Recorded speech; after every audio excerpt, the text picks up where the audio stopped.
Өглөөний цагаа бэлдээ. Хадмууд маань ирсэн байгаа болохоор өдөр болгон л цай чанж байна. Тэхээс биш бит 3 бол нэг сүтээ цай чанж удгүмдөө. Хаяал нэг бууз хуушур хийхдээ чандээ. Тэхээс биш нэг тэгэл өдөр болгон сүтээ цай уудаг байхгүй шүү дээ. Ихэвчлэн одоо тэгэл услал уучдаг. Хадам аав ээж хоёр маань харин настай хүмүүс болохоор тэгэл заавал сүтээ цай ууна. Тэгэд юу н увсынхан бас сүтээ цайг нилийн өтгөн цайтай их давстай. Тэгэд их сүтээ ингэж нилийн өтгөн цай хийж уудаг гэтгсэн. Бараг хоол шиг идэ шиг тэгэж нэг аяг уучхад бараг цадаад явчихаар нэг тэгж хийж ууд юм билэ. Хятадуудын хувьд бас цай бол маш чухал. Хятадын түүхийн нэг хэсэг цайнаас болж олон удаа дайн болж байсан ийм хятадын түүхийн ялцчгүй салшгүй нэг хэсэг нэдэг. Тэгээд цай боловсруулах, цай чанах юм арга нь бол хятадууд чинь бас харьцангуй ондоо шүү дээ. Хятадууд чинь одоо эхлээ цайны навчаа түүж хатаана. Дараа нь түүнийг ихэвчлэн усанд дэвтээж хандалж уудаг ийм соёлтой ард юм уу? Тэгэхээс биш яг ингэж нэмэлт юм нэмэх одоо жишээ нь давс сахар, сүү, тоос элдв юм нэг ингэж нэмэхгүйгээр яг ингэж хандлаад гарсан цай чигээр нуудаг ийм соёлтой хүмүүс. Гэхдээ тэгэд мэдээж олон үндэсний ястнаас бүрдсэн орн болохоор үндэсний ястан бүр одоо Монгол үндэстэн л гэхэд сүтээ цай уудаг те бас Шинжааныхан Уйгур зан үндэстэн зэрэг сүтээ цай уудаг үндэстнүүд байдаг. Гэхдээ сүүлийн үед тэгээд Тайванаас гаралтай энэ хятадын сүтээ цай ерөн залуучууд аягүй их уудаг болсон. Тэр нь бол нөө нэг хүн хэлсэн байсан да. Дууссан вулканы лаазанд ус хийжгээд хутгаа тууцсан юм шиг амттай ингээд бараг л яг тэр нэг тийм чихэрлэг ялцчгүй молко хутгаа дууцсан юм шиг тийм амттай. Гэхдээ яг хуугаа тахлаар ер нь тасаад гоё амттай санагддаг болчтой. Би анх нөгөө мэдхгүй хятад найзуудтай амар их ингээд Монгол сүтээ цай нөгөө ууттай пакеттэй цайнууд байдаг шүү дээ. Тэрийг айгүй хөөгдөг гэсэн.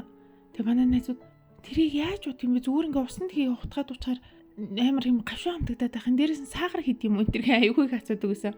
Манай нэг найз яг ингээд миний хажууд ууж байгаа за яг нэг балхангуудаа балгаж чадахгүй ингээд бүгдийн намнаасаа гаргаж асгаж байсан. Юу вэ? Ямар гашгүй ингээд. Тэгэхээр эднэрт бол яг юм давстай сүтээ цайны мэдрэмж амт бол ер нь байдаг юм шиг. Сүтээ цай гэхэлэр дандаа л нэг тийм сахартай, нэг өмнө зүгийн амттай. Тийм төсөөлтөл хэдий. За өнөөдөр нөхөр хүү хоёр аав хоёрыг дагуулад зэрлэг амтны хүрээлэн орсон. Би ороогүй. Яагаад вэ гэхээр бид нар чинь саяхан л орсон шүү дээ. Тэгээд өнөөдөр бүтэн сая өдөр хүн ихтэй. Тэгэж би маргааш сургууль орохныг ажилтаа тэрэндээ бэлдэх хэрэгтэй. Тэгээд нөгөөдөр явуулаад өөрөө гэртээ үлдсэн шүү дээ. Залхуурсан юм уу гэж үү? Жохон залхуурсан. Энэ залхуудаа. Энэ бол би. Ийм залхуу удаан хөдөлсөн амттыг харахаар атархаад идэх. Нөгөө нэг солонгос охин Монголд ирчээд хөдөө очиод би дараа наснда Монголд өхөр олж төрмөр байна. Эднэр юу ч хийхгүй идэл уугаал амар ажралтай харагдаж байна гэдэг шиг.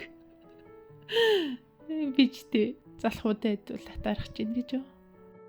Өнөөдөр аав ээж хоёр заан, анааш, зэрлэг амтад тах ер нь хоолж болох бүхэл амттай хоолсон гэсэн. Тэгсэн чи хүү маань бас дундаас нь ороод за би бас хоолно гэд. Хоолыг хөвөө мэгсэн яваад булаацтай тийсэн гэсэн. Уг нь энэ удаачин өвөө эмээг л юм үзүүлж яваа шүү дээ.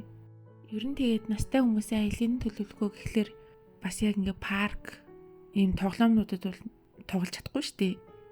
Тэгэд бас нэг дэлгүүр хэсгүй. За одоо би юу авдгийг ингээд нэг дэлгүүрээс юм авдгүй юм. Тэгэд мэдээж шоудахгүй. Тэгэхээр чи ер нь нэг тийм байгаль үзэх, түүх дурсгалын юм үзэх гэмээр нэг тийм харьцангуй даруухан яг уйдгартай ч гэмээр тэгж болохоор юм бэлээ.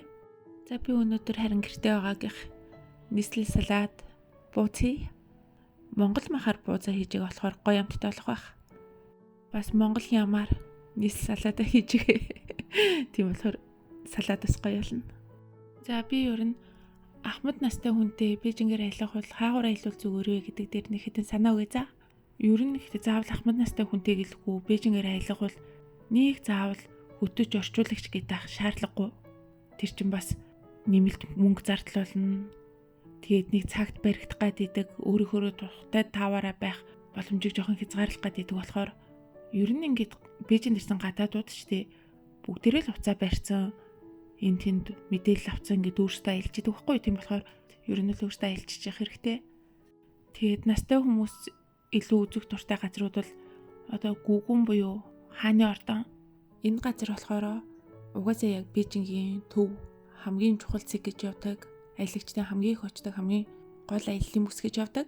Тэгээд яг хан дээр нэг Мао Цзэдуны хөрөг байдаг.